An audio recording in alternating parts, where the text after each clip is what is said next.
Hey guys, happy Thursday. I am first off just so incredibly proud of you guys for sticking with it this long.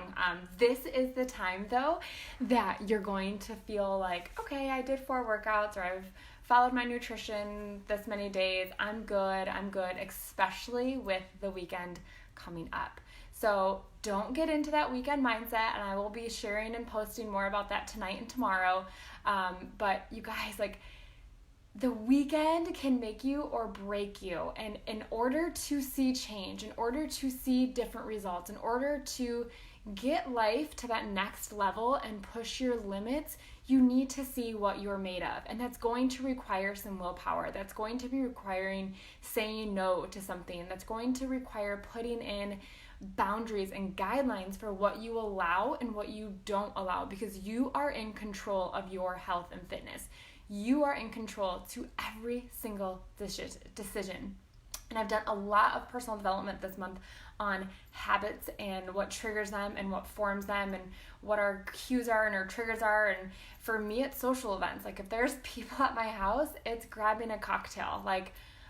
No one's getting 3 sheets to the wind, but I have people over, I want a glass of champagne or a beer. And so I had to decide to work that into my lifestyle because I was not willing to say no all of the time. Okay, so I have boundaries, I have guidelines, and I have those cocktails and I work them in, okay? But I don't go overboard. If it's something like pizza or cookies or garlic bread or chips and salsa or something like that you struggle with and you can't just have one, then don't have any. If you cannot put boundaries and guidelines on it and around it, then I really encourage you not to have it at all. Mine with that is cereal, because I cannot just have one bowl. I have 1, I have 2, and if I have 2, I have 3. If you give a mom a bowl of cereal, she'll probably ask for another one. So know your boundaries and know your triggers and the things that you just can't get enough of, and then pick the other things that satisfy me. Like a glass of champagne satisfies me, and I can stop at 1 or 2. I don't have to drink the whole bottle. I actually buy the one. I pay a little bit more, but I buy the 1 serving bottles of champagne. So I'm not opening a whole bottle for myself. I just have the 1. So I really want you to start thinking about those things as we go into the weekend.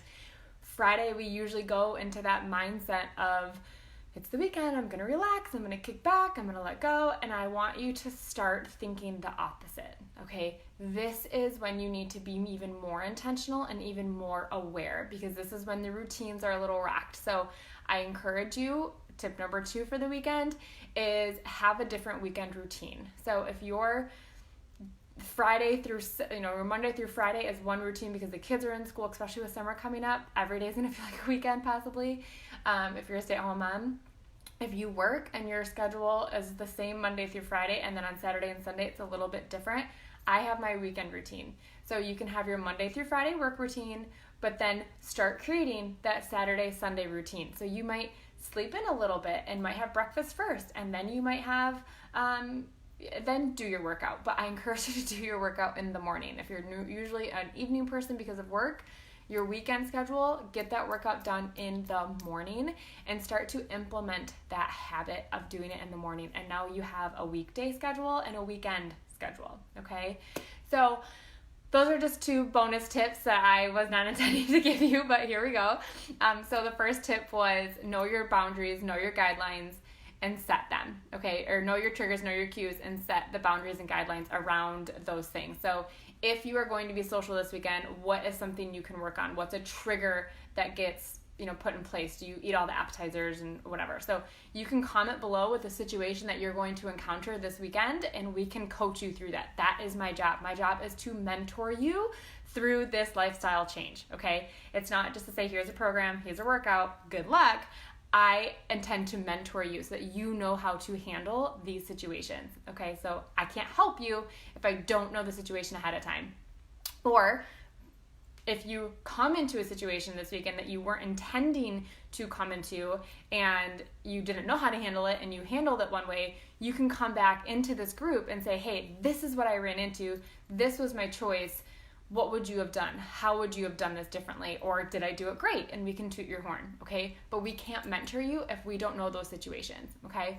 And then number 2 is change your weekend routine. Change your expectation, change your mindset, change the outlook of the weekend, and give yourself that weekend routine, that new weekend schedule. And I think that will help you so much, because I hear it so often. The weekend throws me off.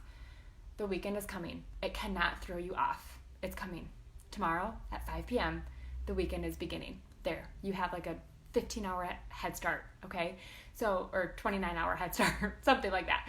So you have a head start. You know the weekend is coming. The weekend is not something that just jumps in on you and it's a surprise, okay? A sick kid, that's a surprise. A late meeting, that's a surprise. A family member just dropping by, that's a surprise. The weekend coming is not a surprise. So take some action, take some responsibility, and figure out how you're going to handle it differently than you have in the past. With that said, standardize before you optimize. Now, I am listening to a book called Atomic Habits by James Clear, and I'm super excited because he's speaking at our Coach Summit in July. And it's like mind-blowing book. It's called Atomic Habits. So if you are really looking to change your habits or understand why you do what you do, I encourage you to get this book. I have it on Audible. I listen while I get ready and while I'm driving in the car. So simple. So simple. But what he talks about is you cannot optimize. You cannot perfect a habit that you have not created. You haven't created a standard for it. So when I was listening to that, I was thinking of you guys, and some of you are brand freaking new into this group. It's either been a long time since you've taken care of yourself with health and fitness, or you're doing it for the very first time. And so to have the expectation that you're going to hit all of your containers every day for the next 3 weeks, to have the expectation that you are going to nail every single workout and wake up and just really excited to do it and crushing every workout and not doing the modifier, not feeling sore, it's not realistic, you guys. Even myself, as a person, as someone who's been doing this for 6 years, I still have those moments of weakness. I still have those moments when I just don't follow it to a T. But I've also been here for 6 years. I've also been doing this lifestyle for 6 years. So my standard is a lot different than your standard, okay? So I want you to start thinking about that. This is meant to help you feel good all summer long, okay? This is not to say you are never going to have pizza again, you are never going to have cocktails again, you're never going to have ice cream. My job, my goal is to help you work that in, and we're going to cover that tomorrow in my 1-1-2 method that I've applied in my life to help me stay on track, losing weight, but not feel like I'm always saying no to my favorite foods. But I want you to create this standard. I want you to create some habits and start forming those habits, but you cannot perfect them. They will not be perfectly aligned in your day. So you might start working out at night because that's when right now it feels great. So the standard is you work out when you get home from school or work, and you work out 3 days, 4 days a week. Perfect. Or maybe you work out 7 days a week, but to get started, you do the first 15 minutes of the workout. You're at least starting to create that habit. You are showing up, you're putting your workout clothes on, you're drinking your pre-workout, you are pushing play, and you're starting the workout. And I guarantee you, if you commit to doing 10 minutes, if you commit to that standard habit of say, I'm always going to do 10 minutes, you will always want to do the first 30. But if you start telling yourself you can do 10 minutes and make sure that that feels like a win, you're going to continue to build on that habit, okay? You can't go or expect to go from 0 workouts a week to 7 a week and never miss a day. Like, it's okay if you miss a day. Like, my workouts since I've had Lincoln 14 months ago today have been 4 days a week, and that's worked really well for me, okay? Then I was ready to take that next step, and I felt ready in our family schedule and sleep to do 7 days a week. But I didn't jump into that, okay? I didn't jump into that. I missed workouts on certain programs, and I just said, nope, this is my schedule, Monday, Tuesday, Thursday, Friday, Monday, Tuesday, Thursday, Saturday, and that was my schedule, okay? So if you are looking at this saying, there's no way I can get 7 days a week, I want you to commit to at least 4, okay? Set that standard and start building that habit. Same thing with food. Okay, so let's say this one's a little bit easier to kind of standardize. So I'm really big on tracking and writing down your foods because I think they tell us a lot about how our body responds. So it's asking me a lot, or it's asking you a lot to eat well, eat from all of the list, track your food, work out, drink your Shakeology, use your performance line, hit your water goal, and check into a group, right? That's 8 new habits. That's not even like the sub habits of those that I'm asking you to do in this group, okay? So I want you to just take a step back, and maybe this week, maybe the next 3 or 4 days, you commit to just tracking your food. Just keep track of it. You don't have to change anything yet. You don't have to make anything different, but you just start tracking your food and being aware. You start drinking your water and seeing where you're at. Where's your water goal? Maybe you're drinking more than you think and you don't have this huge gap. You're not going, oh my God, I need 100 and I think I'm only at 30. And you start tracking and you're at like 65 or 70 and you're like, oh, I could fit one more Shakeology bottle in. I got this. So just start tracking to become aware, okay? Become in tune with what just naturally happens in your day. And then next week, you can build on that habit. You can say, okay, I know where I'm tracking. I'm not eating enough. I tend to miss these 3 containers every single day.